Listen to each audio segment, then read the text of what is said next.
Dominique Strauss-Kahn, the former head of the International Monetary Fund, is facing more allegations related to sex crimes. Now, the recent allegations have to do with aiding and abetting prostitution, and I will give you the details on that. So according to the New York Times, Dominique Strauss-Kahn, the former head of the International Monetary Fund, who is accused of participating in a global sex ring, recently testified in court that he had committed no crime and that he was not aware that the women at the sex parties he attended were prostitutes. So he was accused of going to sex parties. And by the way, he does not deny going to sex parties. He denies the number of sex parties he attended, which we'll get to in just a minute. So this story is going to be a roller coaster ride. But at this point in the story, I'm a little skeptical of Mr. Kahn, okay? Yes. So when you tell me that, oh, I attended an orgy and there was all these hot women having sex with really older men. I didn't know they were prostitutes. I thought they were super into it. I thought they were like, ooh, DSK killers here. Time to get it on. So I'm a little skeptical about your story, but let's go for it. All right. So as to the charges he's facing, it's pimping and of aiding and abetting the prostitution of 7 women. Now, respect. Dude, when you get charged with pimping, I mean, look, you know, look, if it's a real story, of course, I mean, we're kidding around, but, and that's why this is the absurdity of this story.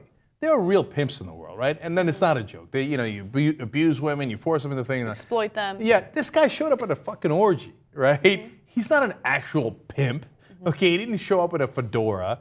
None of his outfits are purple, okay? He didn't organize this thing. The guy's running the International Monetary Fund. Right. He's just having fun. And exactly. So as we go through this roller coaster ride of a story, I ask you guys to consider the criminality of what he's doing and the morality of what he's doing, right? Mm-hmm. Those are 2 separate things. So I continue. When you read the criminal complaint, you get the impression it was this unbridled activity, but it was 4 times a year. That's a statement from Dominique Strauss-Kahn. So he's saying, look, you guys think that I'm going to orgies every week. I only went to 4 a year.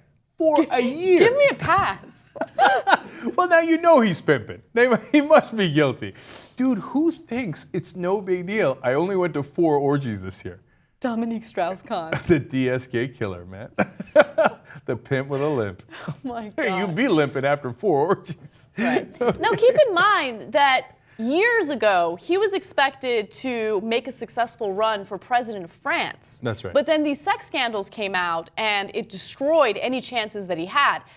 He was actually in the middle of this really terrible, tumultuous case involving a housekeeper that was allegedly sexually assaulted by him. But that case turned out to be incredibly questionable, and they dropped it. And so as I look at this whole thing, I think, no way, man.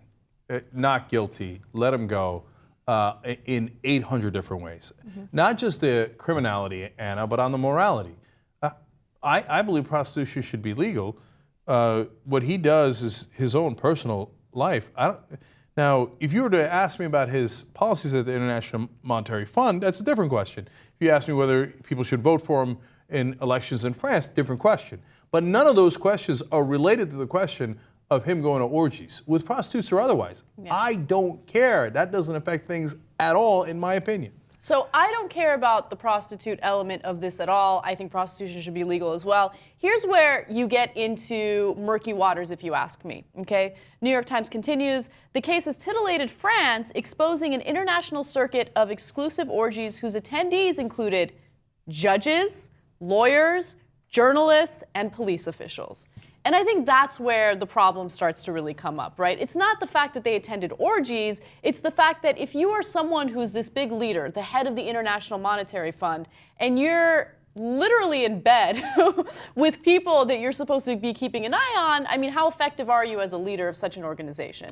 Yeah, I mean, look, so I'm of 2 minds on that. Number one, you see how incestuous these elite circles are, right? Mm-hmm. And are they going to be unbiased? For example, in the issue of Greece, right? Okay, well, Greece says that the rates on them are too high, the interest rates, et cetera, and the conditions that have been put upon them are too onerous. But my buddy that I just had, a menage a trois with, he was on one end, I was on the other end of the train, right? Oh my goodness. Okay, he says otherwise, and so I'm going to rule with my buddy who knows what my penis looks like, right? Who knows where my skeletons are buried? Absolutely. Right? Who we've seen each other's junk, right? So yes, that's relevant. So if you want to let the good people of France, et cetera, know about that for that reason, to me, it's still a little shaky grounds because under that logic, we let everybody know about everybody's sex life, right. Okay? But at least it makes some sense. You want to talk about putting him in jail? Hell no. No, Hell no. I agree. In terms of his future employment, I think this is relevant. Putting him in jail, I don't think that he did anything illegal. By the way, keep in mind, prostitution it's a very complicated matter in France, but it's not a criminal act, right? Mm-hmm. So if you are pimping, then yes, it's illegal. And in this case, they're accusing him of basically soliciting sex from prostitutes, and that's also considered illegal. But nonetheless, I mean, it's interesting that if you are a prostitute, you are not doing anything illegal in France. I always find those distinctions ridiculous, right? So I get it if you say, okay, pimping is different, right? So you actually get the prostitutes, you may force them into becoming prostitutes. That's a crime. I'm with you, right? But how could being with a prostitute not be illegal, but soliciting a prostitute is? So how are you supposed to get her? Like, I mean, is that solicitation? That's still solicitation. Right? I mean, how do you have sex with her if you never talked to her? Right. Or, you never had any kind of contact with her. So it's absurd to say, yes, you can have sex with a prostitute as long as you never ask her for sex. Right. Ridiculous. Yeah, and I understand the logic behind that, as crazy as that sounds. It's because they don't want to prosecute women who might be placed there, against their will, women who are exploited. They don't want to add insult to injury to them. So they're not prosecuting them, they're prosecuting the guys who did it. Right. But my point is, don't prosecute either one of them. Exactly. All right, so if convicted, Mr. Strauss-Kahn could face up to 10 years in prison and fines of more than 1.5 million euros or $1.7 million. That's insane, man. You're going to get 10 years in prison for going on an orgy? You should get a medal. Okay. I mean, seriously. And then they say, oh, well, you should have known it was prostitutes. And look, I think common sense, as I said in the beginning of the story, dictates that perhaps there were some women there who were getting paid to be there. That logic would probably deliver you to that conclusion. But he doesn't know for sure. I mean, what did he go and, hey, you walk into an orgy, be like, all right, hey, everybody, let's get contractual here, okay? Mm-hmm. How many of you are real women and how many of you are hookers? Right? If you look you're a real woman? Oh, sorry, man, I thought you were a whore. You're going to be the worst guy who ever attended an orgy.